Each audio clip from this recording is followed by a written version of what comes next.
Which coaching institute will you join. आप offline में जब काउंसलिंग लेने जाते हैं या ऑनलाइन जब आप काउंसलर से बात करेंगे तो सबसे पहले आपको यह देखना चाहिए कि what is the curriculum of that institute, उनका बैच का स्ट्रक्चर क्या है, क्या सेशन प्लान वो सारे टॉपिक्स कवर करता है जो सिलेबस में मेंशन्ड है, जो पिछले 2-3 साल में सिलेबस में जो भी चेंज या क्वेश्चन में जो भी पैटर्न चेंज हो रहे हैं क्या उन्होंने उस सबको इनकॉर्पोरेट करके रखा है। If the session plan is matching the trend of the examination, syllabus के सारे टॉपिक सब टॉपिक उसमें मेंशन्ड है, then you can consider this coaching. The most important is faculty. Student जब हम स्टडी मटेरियल पे किसी को कंपेयर करते हैं तो वो पब्लिकेशन हाउस होना चाहिए कि कौन सा पब्लिकेशन हाउस का स्टडी मटेरियल अच्छा है, लेकिन जब आप क्लासरूम टीचिंग में जाते हो तो वहां पर इंपॉर्टेंट है फैकल्टी। क्या फैकल्टी उस कॉन्टेक्स्ट में पढ़ा रहा है जो सिविल सर्विसेज की डिमांड है, क्या आपको फैकल्टी का पढ़ाया हुआ समझ में आ रहा है। This is very much important. So do not go behind the big names, go behind a faculty, go behind a coaching institute जहां पर आपको चीजें और कॉन्सेप्ट समझ में आ रही है और आप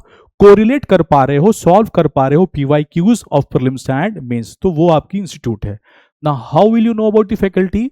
जो जितने भी अच्छे संस्थान होते हैं उनके यूट्यूब चैनल होते हैं, वहां पर वो फैकल्टी ने बहुत सारे डेमो क्लासेस या रियल टाइम क्लासेस या पीवाईक्यूज डिस्कस किए हैं। आप उनको देखिए, सुनिए और समझने की कोशिश कीजिए कि आप वहां से कितना बेनिफिट या कितनी अंडरस्टैंडिंग डेवलप कर सकते हैं। एंड देन टीचिंग मेथोडोलॉजी, ये भी इंपॉर्टेंट है कि ओवरऑल उस संस्थान की टीचिंग मेथोडोलॉजी कैसी है। बिकॉज मैं ऑफलाइन क्लास में बैठा हूं या ऑनलाइन क्लास में बैठा हूं, there is a mix of student. कोई स्टूडेंट डॉक्टर है, कोई इंजीनियर है, कोई आर्ट्स का है, कोई कॉमर्स का है, कोई साइंस का है और सब मिलकर पॉलिटी पढ़ते हैं। So the faculty have to ensure the teaching methodology इस बात की एंश्योर करना चाहिए कि हर टॉपिक को ग्राउंड जीरो से पढ़ाया जाए ताकि हर स्टूडेंट की अंडरस्टैंडिंग इवॉल्व हो और वहां तक पहुंचे जहां तक यूपीएससी की डिमांड है, जो कॉन्टेक्स्ट और जो कॉन्सेप्चुअल लर्निंग चाहिए। देन वहां पर एक टेस्ट सीरीज होना चाहिए। Now there are 2 type of test series, एक होता है फुल लेंथ, एक होता है टॉपिक सब टॉपिक वाइज। तो आपको चाहिए कि जैसे जैसे आपका टॉपिक कंप्लीट हो रहा है उसका टेस्ट हो रहा है, ताकि आपको पता चले कि जो नॉलेज आप रिटेन कर रहे हो, गेन कर रहे हो, क्या आप खुद से अप्लाई कर पा रहे हो। एंड मोस्ट इंपॉर्टेंट, एक डाउट स्टूडेंट तब आता है जब क्लास में होते हो, और एक डाउट जब आप इंडिविजुअली पढ़ते हो, टेस्ट देते हो, तो आपका इंडिविजुअली डाउट होता है एज एन स्टूडेंट। तो वहां पर पर्सनल मेंटरशिप कितना बड़ा रोल प्ले करती है और कितना आपको हेल्प करती है ताकि आपकी इंडिविजुअल डाउट्स को वहां पर चैनलाइज किया जाए, उसको सॉल्व किया जाए और आपका प्रिपरेशन एक राइट डायरेक्शन में जाए। ये तो टीचिंग और आपके एक्सपीरियंस हो गया। Apart from that you can also see the past results कि पास्ट में कितने हैं एंड द रियल रिव्यूज। तो आप गूगल में जा रहे हैं, आप वहां पर रिव्यूज देख रहे हैं। अगर आप ऑफलाइन कोचिंग में हैं तो जो क्लास लेके निकल रहे हैं आप उनसे बात कर सकते हैं जो ऑलरेडी उसमें पढ़ रहे हैं। So all this question should be answered before joining a coaching institute.